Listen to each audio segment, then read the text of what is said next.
नमस्कार दोस्तों, मैं राकेश वर्मा आप सभी का स्वागत करता हूं आपके अपने परिवारेशन गुरुकुल पर। दोस्तों, हुआ यूँ था और बहुत ही दुखदाई वो घटना था कि वैसे हमारे शिक्षक अभ्यर्थी साथीगण जो टीआरई 1 में इस वजह से नहीं बैठ पाए चूँकि उनका एस्टेट नहीं हुआ था। 2019 के बाद एस्टेट हुआ ही नहीं था। वे बीएड करके बैठे हुए थे, जो 2020 में कोई कंप्लीट कर रखा था, कोई 2021 में कंप्लीट कर रखा था, कोई 2022 में कंप्लीट कर रखा था। कोई किसी का 2023 में कंप्लीट हुआ, लेकिन चूंकि एस्टेट नहीं हुआ था इस वजह से 3 साल 4 साल पहले बीएड करने के उपरांत भी बीपीएससी टीआरई 1 में वे सम्मिलित नहीं हो पाए। सीटेट हुआ, लेकिन चूंकि आप सभी को ज्ञात है बीएड धारियों को 1 to 5 में शिक्षक बनने से अयोग्य करार दिया गया और 6 to 8 का वैकेंसी सरकार ने दिया ही नहीं। हालांकि बीपीएससी टीआरई 1 परीक्षा संपन्न होने के उपरांत ही 1 माह के अंदर ही परीक्षा एस्टेट का करा करके रिजल्ट भी दे दिए गए। एक तरफ टीआरई 1 का एडमिट कार्ड दिए जा रहे थे, तो दूसरी तरफ एस्टेट हेतु आवेदन लिए जा रहे थे। वही कार्य यदि टीआरई 1 से 1 या 2 माह पूर्व हो गया होता, तो उन सभी शिक्षक अभ्यर्थी साथीगण जो पिछले 3 वर्ष 4 वर्ष पूर्व से बीएड कर वो बैठे थे, उन्हें उसी दौरान मौका मिल जाते और अभ्यर्थी न होने के कारण जो हजारों की तादाद में रिक्तियां रिक्त रह गईं, वह शायद पूरा हो सकता था। उसके बाद उनका एक और उम्मीद जगा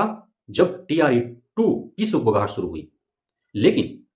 इतने हड़बड़ाहट में एस्टेट सितंबर में आयोजित किए गए कि किसी को आवेदन करने में फेल हो गया, आवेदन ही नहीं कर पाए,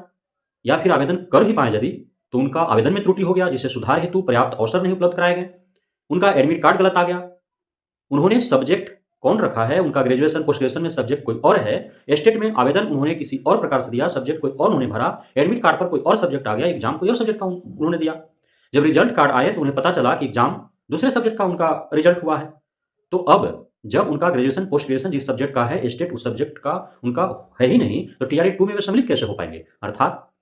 एस्टेट देने के बाद भी, पास होने के बाद भी वे टीआरई 2 में भी सम्मिलित नहीं हो पाए। इस प्रकार हजारों की तादाद में शिक्षक साथीगण टीआरई 1 और टीआरई 2 से वंचित रह गए। टीआरई 1 में चूंकि एस्टेट नहीं हुआ था इस वजह से, और टीआरई 2 में हड़बड़ाहट में इतने गड़बड़ाहट हुए कि वे सफल होकर के भी असफल रहे और टीआरई 2 में वो सम्मिलित नहीं हो पाए।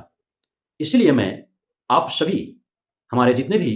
शिक्षक अभ्यर्थी साथीगण हैं, जो बीपीएससी टीआरई 3.0 का जो सुगबुगाहट हो गया है, उसे तो आप तैयारी में लगे हों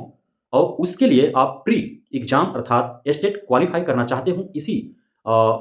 2024 का जो फर्स्ट एस्टेट मार्च में आयोजित होने हैं, उसे क्वालिफाई कर आप स्वतंत्र रूप से टीआरई 3.0 की तैयारी में लगना चाहते हैं, तो आपको अभी जो सुनहरा अवसर प्रदान किया गया है कि किसी भी प्रकार के त्रुटि न हो, ताकि उसके वजह से आप टीआरई 3.0 में सम्मिलित होने से वंचित रह जाएं। आपको 18 जनवरी 2024 से 24 जनवरी 2024 तक के आपको मौके दिए गए हैं। Second dummy admit card website पर जारी कर दिए गए हैं, आप उसे डाउनलोड करें, उसमें हुई त्रुटियों को आप सुधार करें, ताकि आपका जो फाइनल एडमिट कार्ड आए उसमें जो भी अंकन हो, आपका नाम, फादर का नाम, date of birth, Aadhaar number सारे सही हो, आपका कैटेगरी सही हो,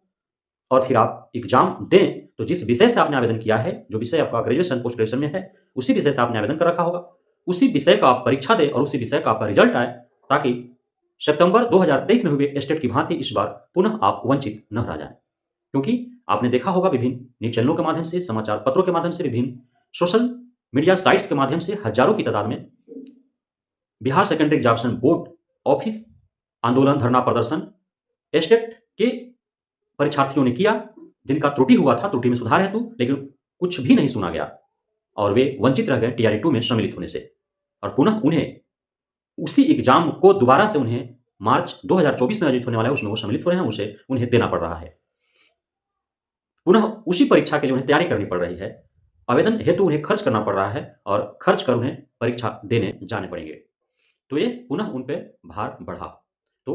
पुनः वो गलतियां आप न दोहराएं, आप बेहद ही सतर्कता के साथ 18 जनवरी 2024 से 24 जनवरी 2024 तक के बीच आप जो डमी एडमिट कार्ड जारी किए गए हैं ऑफिशियल वेबसाइट पर, आप वहां अपने यूजर आईडी पासवर्ड से लॉगिन कर उसे डाउनलोड करें, उसमें हुई त्रुटियों को आप सुधार करें, और उसके बाद जो फाइनल आपका एडमिट कार्ड है वो सही हो, विषय सही हो, नाम सही हो, फादर नेम सही हो, डेट ऑफ बर्थ सही हो, आधार नंबर सही हो, कैटेगरी सही हो, सारा चीज़ सही हो और सही-सही आपका रिजल्ट जारी हो सके, ताकि आप एलिजिबल हो सके आगामी शिक्षक भर्ती हेतु। आप सभी को अग्रिम बधाइयाँ कि आप एसटेट 2023 मार्च में जो होने वाला है, इसमें आप क्वालिफ़ाई हो सके और स्वतंत्र रूप से आप आगामी शिक्षक भर्ती हेतु तैयारी कर सकें। बहुत-बहुत धन्यवाद आप सभी साथियों का। जय हिंद।